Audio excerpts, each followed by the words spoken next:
जय हमारे दोस्तों, वेरी गुड मॉर्निंग, सुप्रभात। देवभूमि उत्तराखंड में आप सभी का हार्दिक स्वागत है। मैं आपका होस्ट और दोस्त सचिन शर्मा आप सबको लेकर आ चुका हूं जी सरकूट पर्वत पर विराजी मां सुरकंडा देवी जी के दर्शन करवाने के लिए उनके इस भव्य मंदिर प्रांगण में। देख सकते हैं जी, इस समय हम मंदिर प्रांगण में आ पहुंचे और बस कुछ ही देर में, कुछ ही क्षणों में हम माता रानी का दर्शन प्राप्त करने के लिए जाने वाले। आपको बता दें कि सुरकंडा देवी जी का सिर यहाँ पर विद्यमान है, जिसके आप दर्शन प्राप्त करते हैं। पिंडी स्वरूप में मां का दर्शन आप प्राप्त करते हैं। तो चलिए बिना किसी देरी के अपनी आज की वीडियो शुरू करते हैं। वीडियो शुरू करने से पहले वीडियो को लाइक कीजिएगा, चैनल को सब्सक्राइब कीजिएगा और कमेंट सेक्शन में लिखिएगा जय माता दी, जय मां सुरकंडा देवी जी। पहाड़ों की गोद में बसा उत्तराखंड देवभूमि के नाम से जाना जाता है। यहाँ हर कदम पर आपको भगवान और प्रकृति के अद्भुत चमत्कार देखने को मिलते हैं। आज मैं आपको एक ऐसी जगह लेकर चलने वाला हूँ जहाँ आस्था, प्रकृति और इतिहास तीनों का मिलन होता है। ये जगह है सुरकंडा देवी मंदिर। इस वीडियो में हम जानेंगे इस मंदिर का पौराणिक महत्व, वहां तक पहुंचने का सही तरीका और यहां आने के बाद करने लायक चीजों के बारे में। तो वीडियो को अंत तक जरूर देखिएगा। मेरी इस यात्रा की शुरुआत हरिद्वार से हुई। आप किसी भी शहर से अगर आ रहे हैं तो आप सबसे पहले हरिद्वार या फिर देहरादून आ जाइए और यहाँ से आप मसूरी पहुँचे। हरिद्वार और देहरादून से आपको मसूरी के लिए बहुत सी बसें देखने को मिलेंगी और अगर आप चाहें तो आप हरिद्वार से बाइक या फिर स्कूटी रेंटल करके भी मसूरी तक जा सकते हैं। शाम होते होते सूर्यास्त के साथ हम भी मसूरी में आ पहुंचे और पहाड़ों के अद्भुत दृश्य के साथ अपने दिन का समापन किया। अगली सुबह होते ही हमने मसूरी से स्कूटी रेंट की और बढ़ दिए सुरकंडा देवी मंदिर की तरफ। मसूरी से सुरकंडा देवी का रास्ता लगभग 35 किलोमीटर का है, जहां तक आप लगभग 2 घंटे में पहुंच सकते हैं।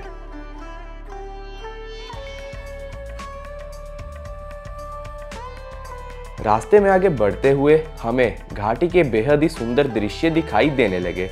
रुककर देखा तो एहसास हुआ कि हिमालय की उच्च शिखरों पर बर्फबारी हो चुकी थी।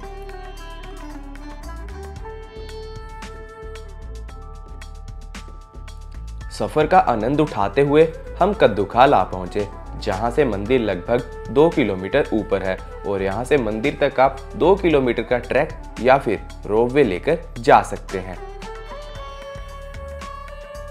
तो जी दोस्तों, इस समय मैं यहाँ पहुँचा हूँ जी कद्दूखाल में, जहाँ पर माँ सुरकंडा देवी जी का मंदिर स्थापित है। तो बस अब हम यहाँ से बढ़ते हैं मंदिर प्रांगण की तरफ। ये है प्रवेश द्वार, जहाँ से आप मंदिर के लिए अपनी यात्रा आरंभ करते हैं। आप चाहे तो यहाँ से 2 किलोमीटर का ट्रैक यानी कि चढ़ाई करके भी मंदिर तक पहुँच सकते हैं, या फिर आप सभी के लिए केबल कार की सुविधा भी मंदिर तक दी गई है। बाकी जो केबल कार है यानी कि रोपवे है, वहाँ तक जाने के लिए भी आपको थोड़ा बहुत समझ लीजिए 100 से 200 मीटर चलना पड़ता है और एकदम स्टीप चढ़ाई होने वाली है। तो हम भी केबल कार में जाने वाले हैं जी माँ सुरकंडा देवी जी के दर्शन प्राप्त करने के लिए। कि देख सकते हैं कि कद्दूखाल में आपको बहुत बड़ी मार्केट देखने को मिल जाती है और यहीं से आप प्रसाद वगैरह लेकर मंदिर तक जाइए, क्योंकि आपको ऊपर मंदिर प्रांगण में प्रसाद की कोई भी दुकान देखने को नहीं मिलने वाली है। तो कद्दूखाल में नीचे से ही आप प्रसाद लेकर ऊपर मंदिर की ओर चलिए और देख सकते हैं कि पहाड़ों का यानी कि हिमालय का क्या ही बेहद ही खूबसूरत दृश्य यहाँ से दिखाई पड़ रहा है।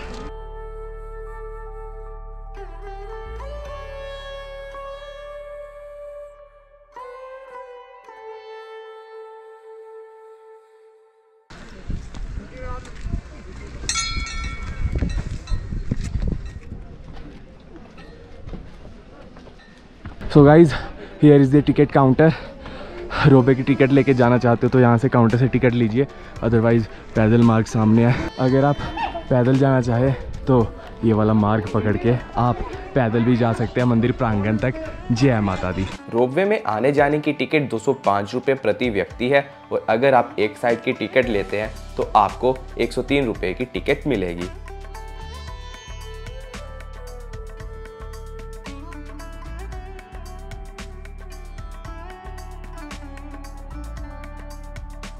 तो देख सकते हो जी, टिकट ले लिया है, लेकिन 1 वे का टिकट मिला है, क्योंकि हवा तेज़ होती है तो रोपवे बंद भी कर दिया जाता है। फ़िलहाल के लिए 1 वे की टिकट है जिसमें हमें हाफ प्राइस पड़ा है। और ये लो जी, और ये रहा रोपवे। अभी ये रोपवे जाएगा, उसके बाद हमें जाने का मौका मिलेगा इसके अगले वाले रोपवे में। नीचे की टिकट नहीं दे रहे हैं, इसीलिए 1 वे का हमसे जो शुल्क है वो लिया गया और वापस हमें पैदल आना पड़ेगा। जय माता दी। और देख सकते हैं कि एक रोपवे में 4 पर्सन बैठ रहे हैं मिनिमम। रोपवे में आने जाने की टिकट 205 रुपये प्रति व्यक्ति है और अगर आप एक साइड की टिकट ले रहे हैं तो आपको 103 रुपये की टिकट मिलेगी।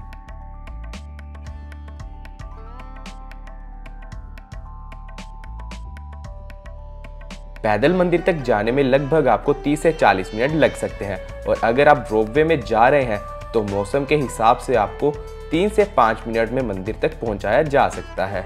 हालांकि अगर तेज़ हवाएं चल रही हो तो रोपवे को बीच रास्ते में भी रोक दिया जाता है, जिससे आपकी सांसें ऊपर नीचे भी हो सकती है।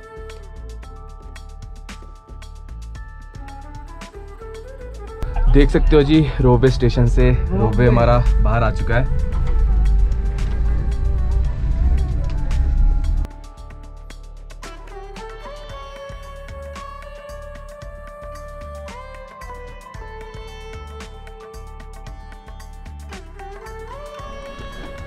भाई रोपवे रुक गया बीच में। अब चला है जाके, क्या हो एग्जाम हो गया। ओ भाई साहब। वैसे तो जो टिकट्स मिल रही थी वो 1 वे की दे रहे हैं, क्योंकि नीचे आने का भी फिलहाल के लिए उन्होंने बंद कर रखा है। पैसेंजर्स भी ठा नहीं रहे हैं। फिर भी ये जो हवा चल रही है ना, आज हवा बहुत तेज़ चल रही है। और अगर मौसम की बात करें तो ठंडा बहुत है और मिड ऑफ दिसंबर चढ़ चुका है, इसीलिए ये जो हवाओं के कारण रोपवे को मिड वे में टांग रखा है इन्होंने। पता नहीं कितनी देर में ऊपर पहुंच जाएंगे। वैसे मैक्सिमम 2 से 3 मिनट की राइड है, इससे ज़्यादा बिल्कुल भी नहीं। रोपवे से जाते समय आपको हिमालयन बेल्ट का बहुत ही शानदार 180 डिग्री पैनोरामिक व्यू देखने को मिलता है।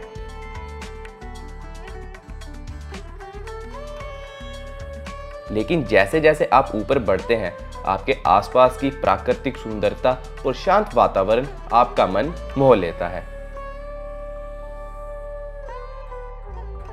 रास्ते में आपको छोटे छोटे कैफे और स्थानीय दुकानदार मिलेंगे जो गर्मा गर्म चाय, मैगी और पहाड़ी व्यंजनों का आनंद लेने का आपको मौका देते हैं। एक और खास बात यह है कि यहाँ का वातावरण इतना पवित्र और शांत है कि आपका थकान का एहसास भी गायब हो जाता है। इस ट्रैक का हर मोड़ आपको एक अलग अनुभव देता है। जैसे जैसे आप ऊपर चढ़ते हैं, ठंडी हवाएं और पहाड़ों के अद्भुत नज़ारे आपको हर कदम पर रोककर इन पलों का आनंद लेने में मजबूर कर देते हैं।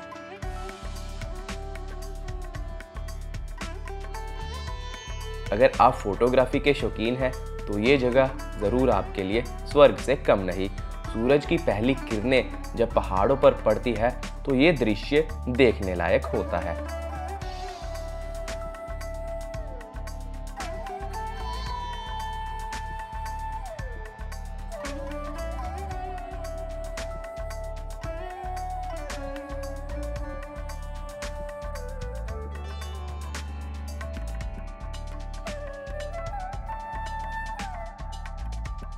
चलो जी, माता रानी की कृपा से रोपवे से बाहर आ गए हैं और यहाँ से 2 मिनट की वॉकिंग डिस्टेंस पे हम पहुँच जाएंगे मंदिर के बिल्कुल सामने। ये पैदल वाला मार्ग है जो नीचे से ऊपर जा रहा है और ऊपर से नीचे जा रहा है। इधर है जी ऊपर वाला रोपवे स्टेशन। हवा बहुत तेज़ चल रही है, वो देखो कि जो झंडा लहर रहा है उससे आप अनुमान लगा सकते हैं कि हवा कितनी तेज़ चल रही है फ़िलहाल के लिए, इसीलिए रोपवे में आने में समय लग गया।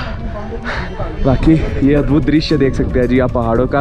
अब ऊपर बढ़ते हैं जी मंदिर की तरफ और माँ का दर्शन प्राप्त करते हैं।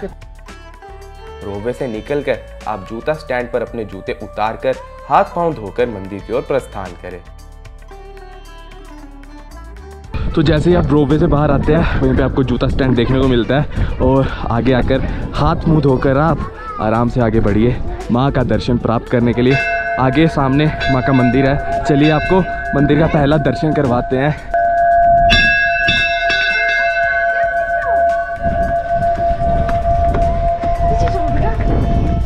जय माँ सुरकंडा देवी।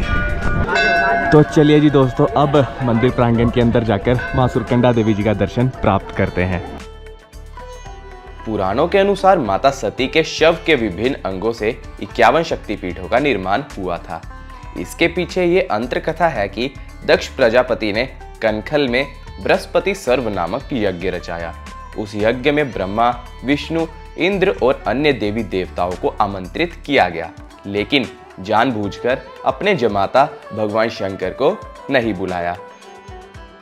शंकर जी की पत्नी और दक्ष की पुत्री माता सती पिता द्वारा न बुलाए जाने पर और शंकर जी के रोकने पर भी यज्ञ में भाग लेने के लिए चली गई।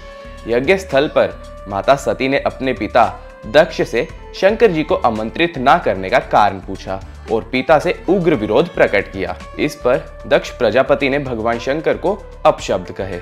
इस अपमान से पीड़ित हुई माता सती ने यज्ञ अग्नि कुंड में कूदकर अपनी प्राण आहुति दे दी। भगवान शंकर को जब इस दुर्घटना के बारे में पता चला तो क्रोध से उनका तीसरा नेत्र खुल गया। भगवान शंकर के आदेश पर उनके गणों के उग्र कोप से भयभीत सारे देवता और ऋषिगण यज्ञ स्थल से भाग गए। भगवान शंकर ने यज्ञ कुंड से माता सती के पार्थिव शरीर को निकालकर कंधे पर उठा लिया और क्रोध में पूरे ब्रह्मांड में तांडव करने लगे। तदनंतर संपूर्ण विश्व को प्रलय से बचाने के लिए जगत के पालनकर्ता भगवान विष्णु ने अपने सुदर्शन चक्र से माता सती के शरीर को 51 हिस्सों में विभाजित कर दिया। माता सती के शरीर के अंग और आभूषण कुल 51 जगह पर गिरे और वे 51 स्थान शक्तिपीठ कहलाए।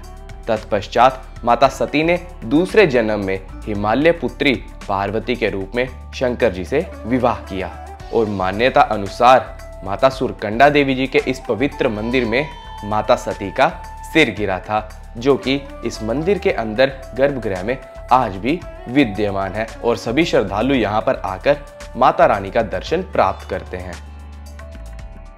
मंदिर से देख सकते हैं कि दर्शन प्राप्त करके इस समय हम बाहर आ चुके हैं और जितनी संख्या यहाँ पर देखने को मिल रही है इतना मैंने अनुमान नहीं लगाया था कि इतनी संख्या में देखने को मिल जाएगी जी मंदिर प्रांगण पर। वैसे तो अगर आप वीकेंड्स पे आते हो फिर तो आपको यहाँ पर बहुत संख्या देखने को मिलती है जी श्रद्धालुओं की, लेकिन आज वीकडे होने के कारण थर्सडे आज फिर भी श्रद्धालुओं की अपार संख्या यहाँ पर माता रानी का दर्शन प्राप्त करने के लिए आई हुई है। और यार ये जो स्ट्रक्चर है ना, कलाकृतियाँ मंदिर की, वो देखने में बहुत ज़्यादा मनमोहक प्रतीत हो रही है। जय माता दी। तो मंदिर से बाहर आकर आप भैरव जी का भी दर्शन प्राप्त कर सकते हैं। जय भैरवनाथ जी, जय हो। आप भी दर्शन कीजिए श्री भैरवनाथ जी के। पहले माता रानी का दर्शन प्राप्त कीजिए, फिर आप श्री भैरवनाथ जी का दर्शन भी प्राप्त कर सकते हैं मंदिर प्रांगण के अंदर। बोलिए भैरवनाथ की जय।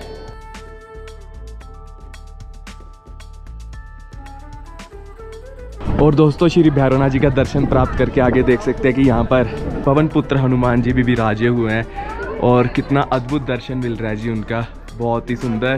बोलिए श्री बजरंगबली की जय। साथ ही साथ पीछे का जो दृश्य है, हिमालय की क्या रेंज दिखाई दे रही है जी, क्या व्यू दिखाई दे रहा है पूरा एकदम। जो बैक साइड वाले हैं वो तो प्रॉपर बर्फ़ से लदे हुए हैं। इधर भी देख सकते हो कि 3 दिन पहले बर्फ़ पड़ी थी तो मेजोरिटी तो सूख चुकी है बर्फ़, लेकिन फिर भी आपको यहाँ पर आने वाले टाइम में, मतलब जनवरी में आ रहे हो, फेब में आ रहे हो, तो आपको यहाँ पर मंदिर में और धनौल्टी में बहुत ज़्यादा बर्फ़ देखने को मिल सकती है। और सामने भी राजी हुए हैं जी बाबा भोलेनाथ। चलिए उनका भी आपको दर्शन करवाते हैं। जय हो शंकर शिव भोले उमापति महादेव, जय हो। इस मंदिर की स्थापना सदियों पहले पूर्व आनंदू सिंह जड़धारी द्वारा की गई थी। उस समय पहाड़ के लोग देहरादून माल भारी सामान पीठ पर लादे आ रहे थे कि रास्ते में उन्हें एक असहाय वृद्ध महिला मिली। उसने कहा कि मुझे भी अपने साथ ले चलो, लेकिन कोई भी राजी नहीं हुआ। आनंद सिंह जड़धारी दयालु प्रवृत्ति का था। उसने उस असहाय वृद्ध महिला को अपनी पीठ पर लादे सामान के ऊपर बिठा दिया और हिम्मत के साथ आगे चलता गया। काफी दूर चलने के बाद जब वह कुछ देर विश्राम के लिए रुका तो इतने में वृद्ध महिला अंतर्ध्यान हो चुकी थी। घर पहुंचने पर आनंद सिंह जड़धारी को उस वृद्ध महिला ने स्वप्न में देवी के रूप में दर्शन दिए और कहा कि तुम सबसे ऊंची धार पर खुदाई करना। खुदाई से उस स्थान पर स्वयंभू दिव्य शिला प्रकट हुई। जिसे जड़धार गांव वासियों ने वहां पर मंदिर बनाकर स्थापित किया। तब माँ ने कहा, जड़धारी वंश मेरा मैती कहलाएगा। तब से जड़धारी लोग देवी के मैती के रूप में मंदिर का प्रबंधन व सेवा करते आ रहे हैं। पुजालडी गांव के लेखवार जाति के ब्राह्मण मां के पुजारी हैं। वे आदिकाल से मां की पूजा अर्चना का कार्य करते आ रहे हैं और मालकोट के लोग देवी के मामा कहलाते हैं। श्री सुरकंडा देवी मंदिर इकलौता ऐसा सिद्धपीठ है जहां गंगा दशहरा पर्व मनाया जाता है। वैसे तो श्रद्धालु वर्ष भर मां के दर्शन का पुण्य फल प्राप्त करते हैं, लेकिन गंगा दशहरा व नवरात्रि आदि मौके पर मां के दर्शनों का विशेष महत्व बताया गया है। मां के दर्शन करने से पापों का नाश होता है और हर मनोकामनाएं पूर्ण होती है। जय माता दी।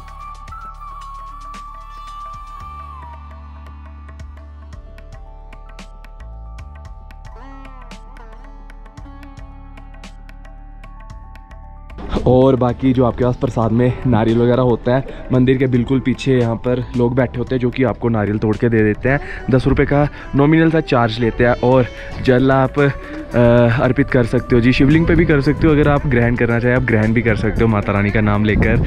जय माता दी। और माँ का यहाँ पर सुरकट पर्वत पर सिर आकर गिरा था, जो कि आज भी विद्यमान है, जिसके आप दर्शन करते हैं जी माँ के इस पवित्र मंदिर में। और ऑरा काफ़ी बढ़िया है यार, वाइब काफ़ी पॉजिटिव है। बाकी ऐसा भी है कि मसूरी से ऊपर आप जब आते हो तो ये जो धनौल्टी है वो मेन हिल स्टेशन पड़ता है, तो धनौल्टी में तो आपको वैसे ही बहुत बर्फबारी देखने को मिलती है। तो इसी कारण सुरकंडा देवी जी के मंदिर में भी बहुत ही ज़्यादा ठंड है। आपको मतलब वीडियो पोस्ट करने के बाद अगर आप कोई देख के वीडियो आ रहा है तो आई एम श्योर कि आपको यहाँ पर बर्फबारी देखने को मिल सकती है। नॉर्मल डेज़ में भी यहाँ पे स्नोफॉल होता रहता है और इतना होता है कि समझ लो 2-2, 3-3 फीट भी स्नोफॉल यहाँ पर हो जाता है। और परिक्रमा करके माँ के मंदिर के बाहर आ पहुँचे हैं। जय माता दी। बस ऐसा है कि अब हमें जाना पैदल पड़ेगा, क्योंकि यार मैं ट्रॉली वाला रिस्क लेना नहीं चाहता। अंदर जब रोपवे से ऊपर आ रहे थे भाई साहब, एक मिनट को तो धड़कन रुक चुकी थी, क्योंकि रोपवे मिड वे उन्होंने हवा में रोक दिया था। तो बस अब हम पैदल रास्ता लेके पहुँचेंगे नीचे। 1.5 से 2 किलोमीटर का ये जो पैच होने वाला है, ज़्यादा समय नहीं लगेगा, 15-20 मिनट लगेंगे। माँ का आशीर्वाद लेते हैं और प्रस्थान करते हैं जी वापस नीचे की तरफ। और आशा करता हूँ कि आप सबको भी माँ के बहुत ही सुगम दर्शन हो चुके होंगे। अब बात करते हैं कि आप सुरकंडा देवी मंदिर तक कैसे पहुँच सकते हैं। मंदिर से निकटतम हवाई अड्डा आपको जॉली ग्रांट एयरपोर्ट पड़ेगा, जो कि देहरादून में है और मंदिर से लगभग 80 किलोमीटर दूर है। निकटतम रेलवे स्टेशन आपको ऋषिकेश का पड़ेगा और सड़क मार्ग से आप मसूरी से होते हुए धनौल्टी और कद्दू खाल तक आराम से पहुंच सकते हैं। और अगर आप पब्लिक ट्रांसपोर्ट का इस्तेमाल कर रहे हैं तो मसूरी या फिर देहरादून से आपको कद्दू खाल के लिए बस या फिर शेयरिंग टैक्सी भी उपलब्ध हो जाती है। सिर्फ सुरकंडा देवी मंदिर ही नहीं, इस क्षेत्र में और भी बहुत कुछ है जो आप कर सकते हैं। ट्रैकिंग के बाद अगर आप यहाँ कुछ समय व्यतीत करना चाहें तो आप आसपास कैंपिंग का आनंद लेने जा सकते हैं। यहाँ के जंगल और पहाड़ी क्षेत्र में एडवेंचर स्पोर्ट्स जैसे जिप लाइनिंग और रॉक क्लाइंबिंग भी करवाई जाती है। दर्शनों के पश्चात अगर आपके पास समय बच जाए तो आप या फिर कानाताल या फिर धनौल्टी भी जा सकते हैं। और मंदिर के पास ही बना धनौल्टी में इको पार्क बहुत ही प्रसिद्ध है, जहाँ पर जाने की एंट्री टिकट 50 रुपये लगती है।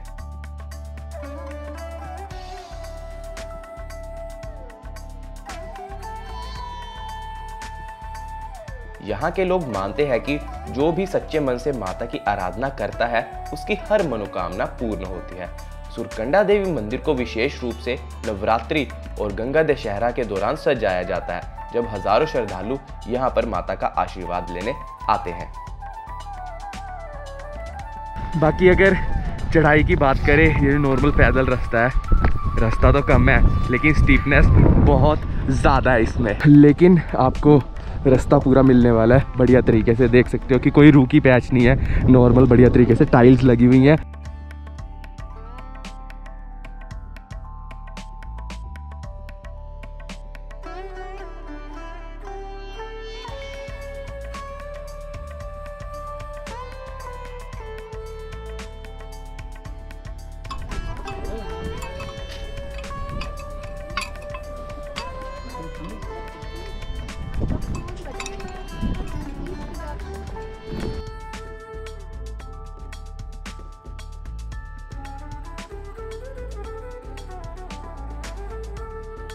तो ही दोस्तों इसी नोट पे अपनी आज की वीडियो करते हैं जी ख़त्म।